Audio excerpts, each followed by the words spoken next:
Ang programang ito ay rated SPG. Striktong patnubay at gabay ng magulang ang kailangan. Maaaring may masiselang tema, lengguwahe, karahasan, sexual, horror o droga na hindi angkop sa mga... You need to go home and get rid of all your shoes with a missing shoe embellishment. Bakit ano nangyayari, Mami? Hinahanap silang bagong evidence. Narito na nga ang ating pakabangan ngayong Miyerkules sa abot kamay na pangarap. Dali-dali naman na tinawagan ni Moira itong kanyang anak na si Zoe at sinabi na kinakailangan na umuwi agad sa bahay ni RJ dahil may bago daw ang ebidensya na nakuha itong sina Giselle at RJ at ang mga pulis. At dito na nga na tinanong ni Zoe kung anong ebidensya iyon. At dito na sinabi ni Moira tungkol dito sa sapatos ni Zoe. Dahil hindi niya nga matatandaan dahil hindi napansin ni Zoe kung saan nahulog itong kanyang design ng kanyang sapatos nung ito'y maitulak niya nga itong si Don Pepe sa bangin. At nang makauwi na nga itong si Zoe ay huli na nga ang kanyang pagdating. Nasa loob na nga ng kwarto niya itong sina Giselle at RJ at tamang-tama nga itong si Giselle nakita agad ang sapatos ni Zoe at kamukhang kamukha doon sa disenyo na ibinigay ng mga pulis sa kanila at wala na ngang lusot itong si Zoe at nagtanong ito na kung ano daw ang ginagawa nila Giselle at RJ sa loob ng kwarto ni Zoe at kung bakit hawak daw nila itong sapatos ni Zoe.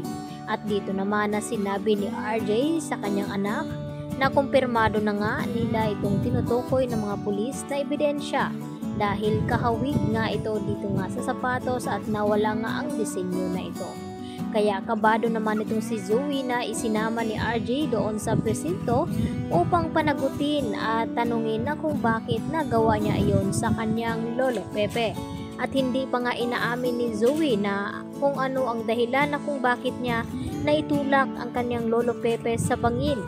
Dahil agad ngang pinadampot ni Giselle itong si Zoe at ipinakulong. At dito naman nagmamakaawa itong si Zoe sa kanyang ama na si RJ na sana raw ay huwag siyang ipakulong dahil hindi naman daw niya sinasadya ang ginawa niya dito kay Don Pepe. At galit na nga itong si RJ, ganun din itong si Giselle dahil hindi na daw naawa itong si Zoe na matanda na nga itong kanilang lolo ay nagawa pa niyang binalak na paslangin ang matanda kaya walang kapatawaran ang ginawa ni Zoe. At hindi pa nga nila nalaman kung ano ba talaga ang totoong dahilan na kung bakit umabot sa ganung sitwasyon na nagawang ipadukot ni Zoe ang kanyang lolo.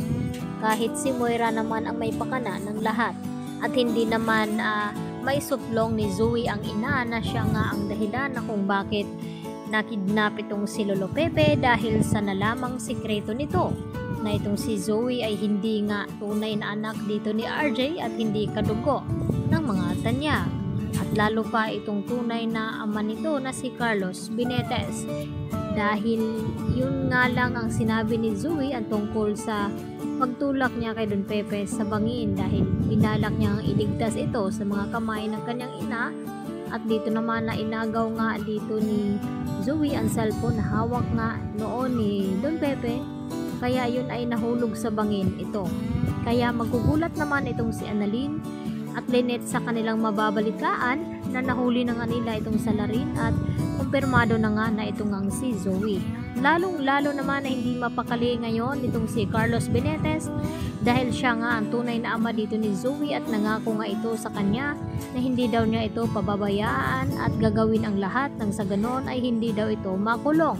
Subalit ay huli na nga ang lahat dahil kampante sila na absuelto na sa ebidensya ng pulis at may nakuha nga bagong ebidensya laban sa kanila. Yan lang po at maraming salamat.